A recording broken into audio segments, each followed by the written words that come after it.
Hey everybody, how's it going? Welcome back to Copper Jacket TV. So there's officially less than 1 month left of the ATF's so-called amnesty period on pistol braces. That means at the end of this month, there is the potential to see millions of Americans turn into felons, and people want to know what's going on. So if you weren't aware, late last month, the House Judiciary Committee voted on House Joint Resolution 44, which was a resolution to nullify the ATF's pistol brace rule. Well, that's all fine and dandy. That passed, but people want to know what's going to happen now. This channel is proud to be sponsored by SDI, Sonoran Desert Institute. Have you ever wanted to learn more about gunsmithing, firearms repair, or shooting sports management? Enroll in one of SDI's online programs or courses to take your hobby to the next level.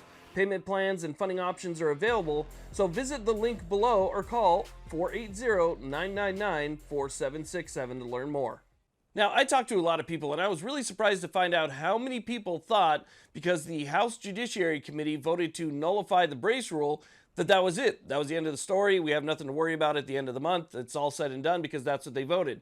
Unfortunately, that's not the case. What happens now is because the Judiciary Committee approved it, it has to go to the House floor for a vote. So the entire House is going to vote on this. Now, the good thing about that is that we're actually going to have a record of votes now for people that either support or oppose the ATF's overreach. So we're going to have a list of yays and a list of nays as the votes come in, and we'll be able to see exactly who supports or who opposes what the ATF is doing here. So again, it's a lot more information, but it doesn't end there either.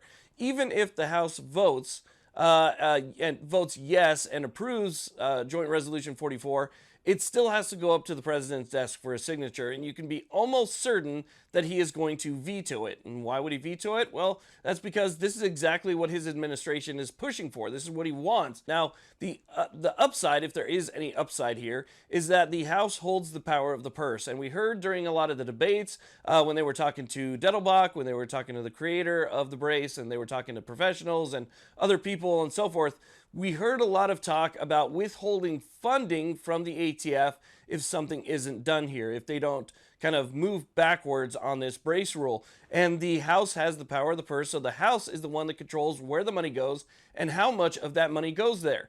So if we see broad support for Joint Resolution 44, we could also see broad support for withholding funding from that agency. So that would be the good thing that would come out of this. Again, like I said, almost guaranteed the president's going to veto it, but we still have the power to hold money. So I wanted to make this video for anybody that was confused as to what's going on here. So again, the House Judiciary Committee is kind of the first word here. If they were to have voted nay on Joint Resolution 44, that would have been the end of it right there. It wouldn't go to the House or anything. But because they voted to pass it, it goes to the full House. We're going to get all that information. We're going to see how these people actually vote. And there's something like 181 co-sponsors here. So we know that it does have broad support in both the Senate and the House.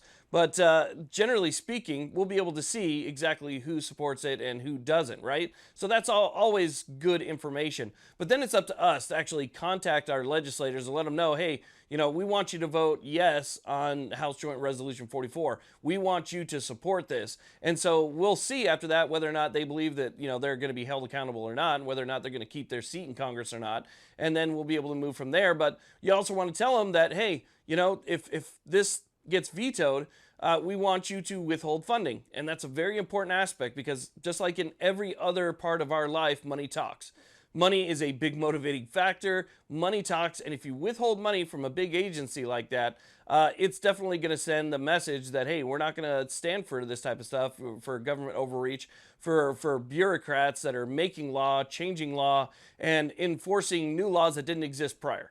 So this is going to be a very big deal regardless of what happens. But I did want to inform people that that's not the end of it. Essentially, that was just the beginning of it. There's still quite a bit of ways to go here, and we have a little bit less than a month left before the grace period is over. So again, I wanted to let you guys know about that. Thank you all very much for watching. I do appreciate it. Please like, subscribe. Have a great day.